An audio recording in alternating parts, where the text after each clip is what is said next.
You step outside on a Saturday morning, coffee in hand, and the golden light hits your front yard. You bend down to run your fingers through the blades, expecting that deep, rich, magazine cover green. Instead, you see a tired, washed out, pale, yellow-green carpet that looks exhausted before summer has even started. And here is the frustration that nobody talks about. You do everything right, you water, you mow. You spend money on bag after bag of fertilizer, and your lawn still looks like it belongs to someone who gave up every single year, the same disappointment, the same pale color, the same neighbor across the street whose grass looks like a golf course while yours looks like a parking lot median. Here is the truth. Most people are doing this the wrong way. You are probably dumping high nitrogen fertilizer hoping for a miracle. You are watering for 10 or 15 minutes every evening. It feels caring, and you are mowing your grass at the same short height your father did 30 years ago. And the consequence is always the same. A brief flash of green for 4 or 5 days, and then back to that tired, hungry, yellowish look that drives you crazy. In the next few minutes, I am going to show you exactly how to take your lawn to a deep, dark, premium green in just 7 days. I am going to split this into 2 completely different angles. The color of your grass is controlled by 2 separate biological systems that almost nobody talks about together, and at the end I will give you the one prevention move that locks that color in for the entire season. You stop chasing it every spring. Part 1. The chlorophyll problem, which is the real reason your grass is pale. This matters first because no amount of watering or mowing will ever turn pale grass dark green if the chlorophyll factory inside the blade is broken. Now, what do you instinctively do when your lawn looks yellow? You drive to the store, you grab a bag of 3004-2803 high nitrogen fertilizer, you spread it heavy, and you water it in. It feels logical. It feels satisfying. You can almost smell the green coming. And for about 5 days, it actually seems to work. The lawn surges, the blades grow fast, and you feel like a hero. But here is what is actually happening beneath your feet. Nitrogen alone forces the plant to push out new cells faster than it can build chlorophyll inside them. Chlorophyll, the molecule that makes grass dark green, is built around a single atom of magnesium at its center. And it needs iron as a cofactor to be manufactured in the first place. When you flood the soil with nitrogen and nothing else, the grass grows quickly that the magnesium and iron already in the leaf get diluted across all that new tissue. The result is a pale, stretched, hungry-looking blade that grew in size but lost in pigment. Within 10 to 14 days, the surge dies, the color crashes, and you are worse off than when you started. You have also weakened the root system by forcing top growth. So here is the reframe. Pale grass is almost never a nitrogen problem.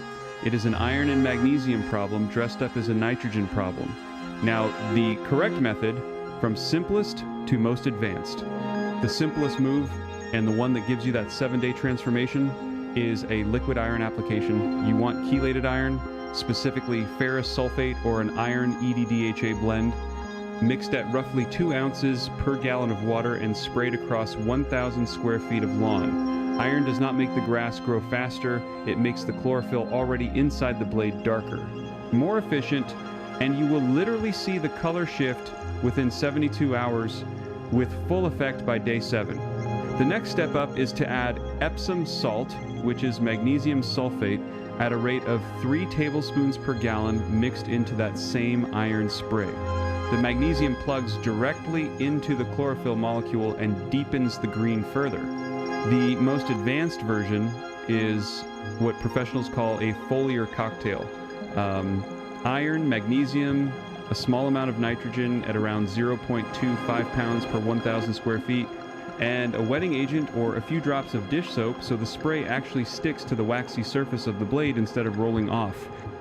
And the universal mini prevention tip for part 1, never apply iron when soil temperature is below 60 degrees Fahrenheit, 15 degrees Celsius, because the grass cannot absorb it efficiently and you will stain your concrete orange for nothing. Part 2, now we have to talk about something completely different, because even if you fix the chlorophyll, your lawn will still look dull if the second system is broken. This one is technically separate. It is the soil biology and the root depth problem. Most people never even consider this, which is why their lawn looks good for 2 weeks after fertilizing and then collapses back into mediocrity. The universal mistake here is shallow watering. You water for 10 or 15 minutes every single evening because you think you are being generous. The catastrophic consequence, which takes 6 to 8 weeks to fully fix once it sets in, is that your grass roots only grow down about 1 inch into the soil because that is the only zone that ever stays moist. A lawn with 1-inch roots cannot pull up the iron, magnesium, potassium, trace minerals sitting 8 inches below the surface, no matter how much fertilizer you throw at it. So the blades stay pale, the lawn browns the second a heat wave hits, and you blame the weather when really you train the roots to be lazy.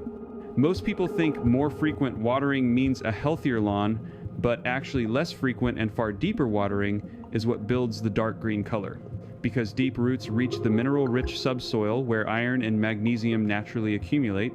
Here are the methods to fix this, ordered from cheapest to most specialized. Method 1, the deep soak schedule. You water exactly 2 times per week, never daily, and you put down a full inch of water each session, which for most sprinklers means running them for about 45 minutes in one spot. Place an empty tuna can on the lawn while the sprinkler runs and stop when the can has 1 inch of water in it. This single change forces roots to chase moisture downward, and within 3 weeks your roots will reach 4 to 6 inches deep, unlocking a mineral reserve your lawn has never tasted before. Method 1 costs you nothing. Method 2, core aeration combined with a humic acid drench. If your lawn has been compacted by years of foot traffic, mowing, or clay soil, the roots literally cannot push down even if they want to. You rent a core aerator for about $70 for half a day. You run it across the lawn, pulling out plugs roughly 3 inches deep, and then you spray liquid humic acid at 6 ounces per 1,000 square feet across the whole yard.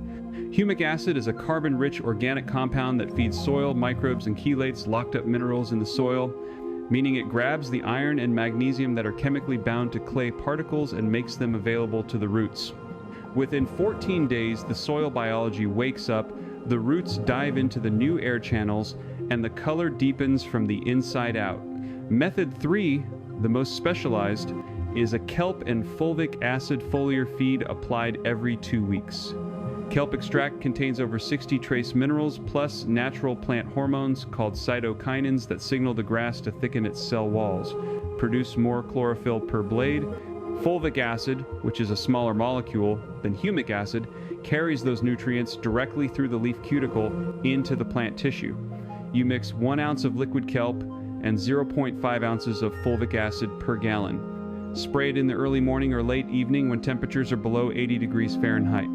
And you will see a depth of color that fertilizer alone can never produce, the kind of dark, almost blue-green you see on professional sports fields. Part 3, prevention. This part is short because by now you understand the two systems. Prevention is just one move that protects both of them at the same time every single year with almost no effort. Raise your mowing height to 3.5 inches or about 9 centimeters and never cut more than 1/3 of the blade in a single mow. Here is why mechanically. Every additional 0.5 inch of grass blade is roughly 30% more leaf surface area capturing sunlight, which means 30% more photosynthesis, which means more sugar sent down to the roots, deeper roots, and more chlorophyll production at the top.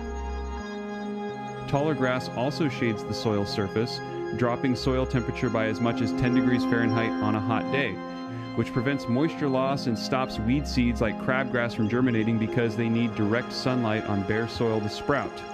The tool is simple. Set your mower deck to the second highest or highest setting and sharpen the blade once every 20 hours of mowing. A dull blade tears the grass and leaves a frayed white tip that looks pale from across the yard even when the lawn is healthy. This single habit will save you roughly $200 a year in fertilizer, herbicide, and water. It will keep that dark green color locked in from May through October without you chasing it. Now, here is the new problem you are about to run into. And I want to be very clear about this so you are not blindsided. Once your lawn turns that deep, rich, dark green and the roots dive down 4 to 6 inches, your grass is going to start growing thick and aggressive. Within 3 to 4 weeks, you are going to notice a spongy, springy feeling underfoot. Your mower is going to start scalping random spots even when you mow at the right height. That is thatch buildup, a layer of dead and living stems that forms between the soil, the green canopy, and if you ignore it, it will suffocate everything you just built. blocking water and oxygen from reaching the roots and turning your beautiful dark green lawn into a patchwork of brown dead zones by mid-July. If you are already feeling that spongy bounce when you walk across your lawn, drop a comment below with the word thatch and tell me how thick yours is. The next video is going to show you exactly how to dethatch the right way without destroying the root system you just spent 7 days building. And the wrong method, which most people use, will set your lawn back 2 full months. Subscribe so you do not miss it, because applying everything in this video without the next one is like building a beautiful house. Forgetting to open the windows. I will see you in the next one. Before I let you go though, I want to give you a few more layers of detail that will separate you from the 90% of homeowners who try this and get mediocre results. Because the difference between a lawn that turns dark green in 7 days, a lawn that takes 3 weeks, comes down to small adjustments most people never hear about. Let's talk about water timing, because this is where I see the most expensive mistakes. After you apply the iron and the slow release nitrogen on day 1, you need to water within 30 minutes. And you need to put down exactly 0.25 inches, not 0.5 inch, not a full inch, 0.25 inches. The reason is that iron sulfate, which has been used on turf since the early 1900s, when golf course superintendents at places like Pinehurst, Oakmont first discovered it could green up bent grass overnight, binds to soil particles very quickly, and if you flood it, you push it past the root zone and into the subsoil where the grass cannot reach it. 0.25 inches carries it down to the top 2 inches of soil, which is exactly where the feeder roots live during the first week of recovery. Set a tuna can on the lawn, run your sprinkler, and stop when the can has 0.25 inches of water in it. On most systems, that is between 12 and 15 minutes per zone. Day 2 through day 4, do not water at all unless you are in a heat wave above 90 degrees. The roots need to feel a mild drought signal to dive deeper. And this is something Dr. James Beard, the turfgrass scientist who wrote the foundational textbook in 1973, proved over decades of research at Texas A&M University. Grass that is watered every single day develops shallow, lazy roots that sit in the top inch of soil and burn out the moment August hits 95 degrees. Grass that is watered deeply once every 4 to 5 days sends roots down 6, 8, even 10 inches. And that is the lawn that stays dark green when your neighbor's lawn is crispy and tan. Day 5 is when you apply the second component, and this is where mowing height becomes critical. If you have cool season grass like Kentucky bluegrass, tall fescue, or perennial ryegrass, your mower needs to be set at 3.5 to 4 inches, never lower. Every 0.5 inch of blade height, you remove cut's root depth by roughly the same amount.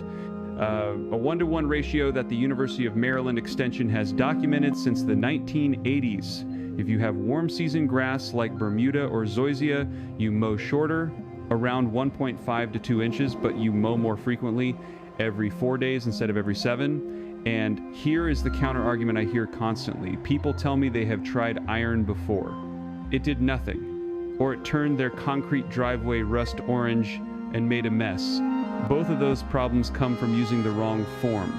Liquid chelated iron, specifically iron EDDHA or iron DTPA, will not stain concrete the way granular iron sulfate does. And it absorbs through the leaf blade within 4 hours instead of waiting on soil chemistry. Spend the extra $8 on the chelated version. Sweep any granules off your hardscape immediately and rinse the sprayer with clean water when you are done so the nozzles do not corrode. These small habits are what turn a one-time green up into a lawn that holds its color for 6 straight months.